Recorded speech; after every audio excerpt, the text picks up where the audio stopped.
और आगे बढ़ते हैं। एनडीए की कैबिनेट पर सूत्रों के हवाले से बड़ी खबर आ रही है। बीजेपी ने सहयोगी दलों को ऑफर दिया है और यह ऑफर है एनडीए में नई सरकार का फॉर्मूला तय हो गया है। सूत्र जो बता रहे हैं 5 सांसदों पर एक कैबिनेट मंत्री, ये सूत्रों के हवाले से खबर आ रही है, जिसका अभी महिमा भी जिक्र कर रही थी। 2 सांसदों पर एक राज्य मंत्री, ये एक फॉर्मूला तय हुआ है। सहयोगी दलों की मांग है कि 4 सांसदों पर एक कैबिनेट मंत्री दिया जाए। तो ये बड़ी खबर निकलकर सामने आ रही है। अब ऐसे में ये भी देखने वाली बात होगी कि जिनके पास सिर्फ एक ही मेंबर हैं, एक ही सांसद हैं, उनका क्या होगा। इस फॉर्मूले के तहत वो आ नहीं पाएंगे, तो उनके साथ क्या फॉर्मूला बनेगा, ये भी एक देखने वाली बात होगी। तो अभी तक का जो निकल कर आ रहा है, फॉर्मूला जो तय हो रहा है, वो ये ऑफर दे रहा है कि नई सरकार में किस तरह से फॉर्मूला तय हो रहा है। 5 सांसदों पर एक कैबिनेट मंत्री, हालांकि जो सहयोगी दल हैं वो कह रहे हैं कि 4 सांसदों पर एक कैबिनेट मंत्री दिया जाएगा। तो ये बड़ी खबर सूत्रों के हवाले से आ रही है अभी। हालांकि इसमें बहुत सारी अभी बहुत सारे कॉम्प्लिकेशंस होंगे, क्योंकि 5 अगर सांसदों पर एक कैबिनेट मंत्री दिया जाएगा तो ऐसे बहुत सारे दल हैं जिनके 2 हैं या एक ही मेंबर है, तो उनको कहां पर एडजस्ट किया जाएगा। क्या उनको विभाग देकर स्वतंत्र प्रभार दिया जाएगा, या राज्य मंत्री दिया जाएगा, या दर्जा प्राप्त मंत्री का सिर्फ ओहदा दे दिया जाएगा। तो ये तमाम सवाल हालांकि अभी भी बने हुए हैं। इस बीच 9 तारीख को प्रधानमंत्री शपथ ग्रहण प्रधानमंत्री का हो सकता है। नरेंद्र मोदी तीसरी बार शपथ ले सकते हैं, लेकिन उससे पहले ये फॉर्मूला होना बहुत जरूरी है और उसी पर मंथन अभी भी चल रहा है। संसदीय दल की मीटिंग होनी है कल एनडीए की, और उसके बाद फिर औपचारिक ऐलान किया जाएगा। उसके बाद फिर प्रस्ताव आगे भेजा जाएगा राष्ट्रपति के पास।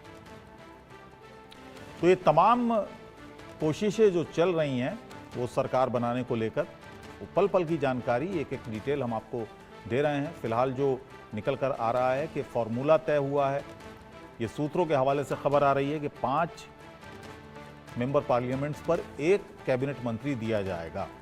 ये ऑफर दिया गया है। हालांकि जो सहयोगी दल हैं वो कह रहे हैं कि 4 सांसदों पर एक कैबिनेट मंत्री उन्हें दिया जाए।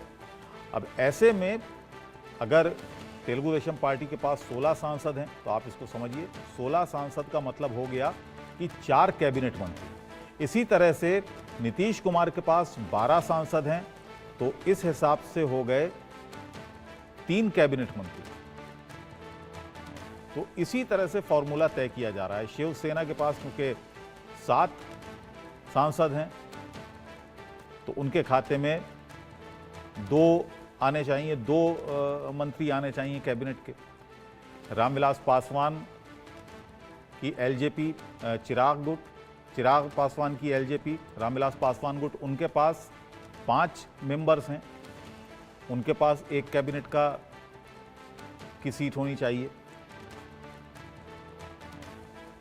तो ये तमाम बातें धीरे धीरे आ रही हैं लगातार कि क्या फॉर्मूला होगा मंत्रालयों का, विभागों का, विभाग कौन कौन से दिए जाएंगे। हालांकि ये साफ हो गया है कि बीजेपी ने जो 4 मंत्रालय हैं, वित्त, गृह मंत्रालय, विदेश मंत्रालय और रक्षा मंत्रालय, इन पर कोई बात नहीं होगी, ये साफ कर दिया गया है। उसके बाद जो और विभाग बचते हैं, उसी में से बंटवारा होना है मंत्रालयों का। यानी जो 4 विभाग हैं ये भारतीय जनता पार्टी के पास ही रहेंगे। 4 प्रमुख विभाग हैं ये। गृह मंत्रालय है, विदेश मंत्रालय है, वित्त मंत्रालय और इसके अलावा रक्षा मंत्रालय।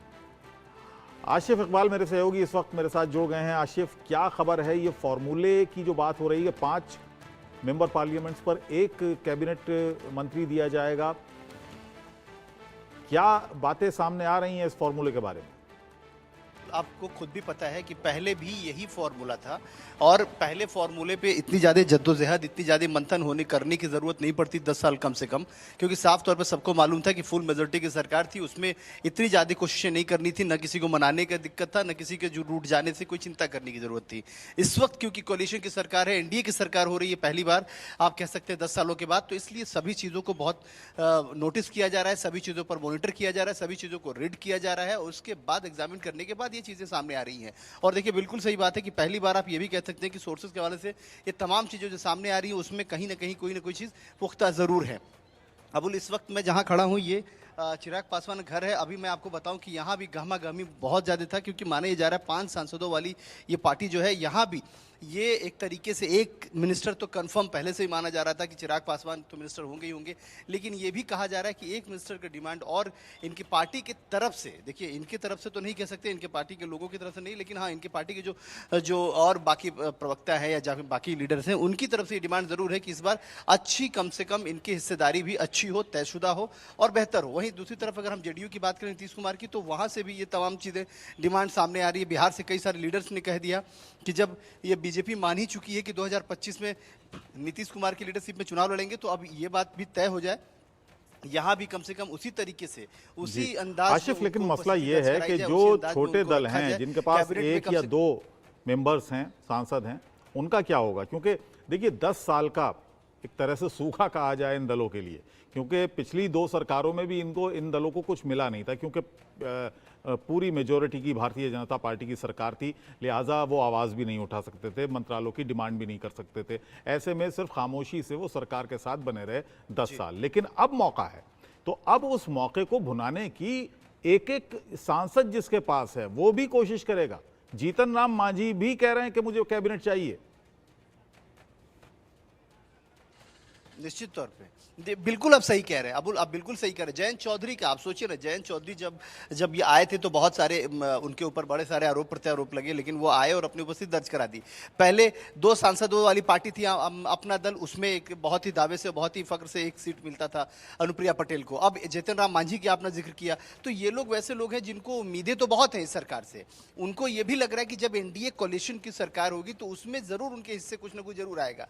पहले तो साफ तौर पर था कि बीजेपी भी साफ कहती थी कि भाई आप रहेंगे तो ठीक है, आप नहीं रहते हैं तो भी हमारे लिए कोई नुकसान नहीं है। लेकिन इस बार इस वक्त एक एक सांसदों की जरूरत है मजबूती दिखाने के लिए, क्योंकि देखिए चाहिए तो 275 का आंकड़ा, लेकिन उसके अलावे भी एक सांसद चाहिए। ये हमेशा ये कि सरकार किसी भी संकट में ना पड़े। इसलिए मैं आपको बता दूं कि 10 जो निर्दलीय और छोटे दलों के जो सांसद आ रहे हैं, जो जीत के आए हैं, उसमें से माना 18, उसमें से माना यह जा रहा है कि 10 सांसदों से अमित शाह की बात हो चुकी है। लगभग उनको तैयारी करा रहे हैं और उनको इस तरीके से टर्न अप कराने की कोशिशें की जा रही हैं।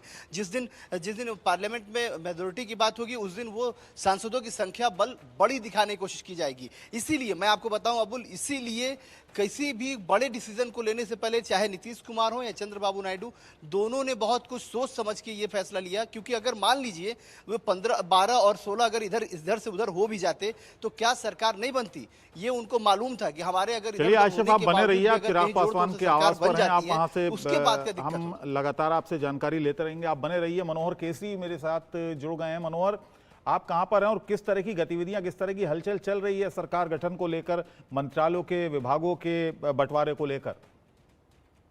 हाँ देखिए, बिल्कुल मैं अभी बीजेपी हेडक्वार्टर में हूँ अब्दुल, और यहाँ पर लगातार नेताओं का आना जाना लगा हुआ है। एक चर्चाएं हैं कि टीडीपी और नीतीश कुमार की पार्टी जेडीयू इन बातों को लेकर के मानते हैं या कौन कौन से मंत्रालय मानते हैं, लेकिन जो सोर्सेज लगातार बतला रहे हैं, तो सोर्सेज का ये कहना है कि 4 सांसद पर एक कैबिनेट का पद चाहिए, एक कैबिनेट मिनिस्टर बनना चाहिए। ये टीडीपी और आप देखिए जेडीयू दोनों की मांग है कि 4 सांसदों पर एक मंत्री उनका कैबिनेट का हो।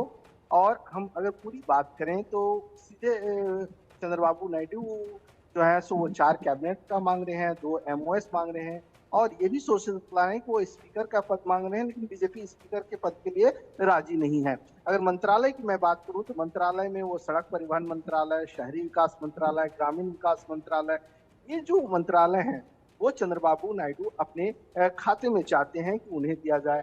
वहीं नीतीश कुमार की अगर हम बात करें तो नीतीश कुमार चाहते हैं कि रेल मंत्रालय के साथ साथ एक और मंत्रालय उन्हें दिया जाए और एक एमओएस दिया जाए और एक कैबिनेट भी दिया जाए। तो 3 कैबिनेट जो है सो नीतीश कुमार मांग रहे हैं। दूसरी बात है कि चिराग पासवान को लेकर के, जैसा कि आसिफ ने भी बताया कि लगातार बैठकों का दौर जारी है और चिराग पासवान भी 2 कैबिनेट का बर्थ मांग रहे हैं। हालांकि उन्होंने ये कह दिया है कि इंडिया ब्लॉक की ओर से उन्हें कोई कॉल नहीं आई है और वो महत्वाकांक्षा नहीं पा रहे। मुसीबत घड़ी में भी पीएम नरेंद्र मोदी ने उनका साथ दिया है, इसलिए वो एनडीए के साथ है। चौथी बात, आशुक है, सीताराम मांझी हैं, इन लोग भी एक एक कैबिनेट पर्स मांग रहे हैं। तो अब देखना दिलचस्प होगा, क्योंकि बीजेपी की ओर से जो सोशल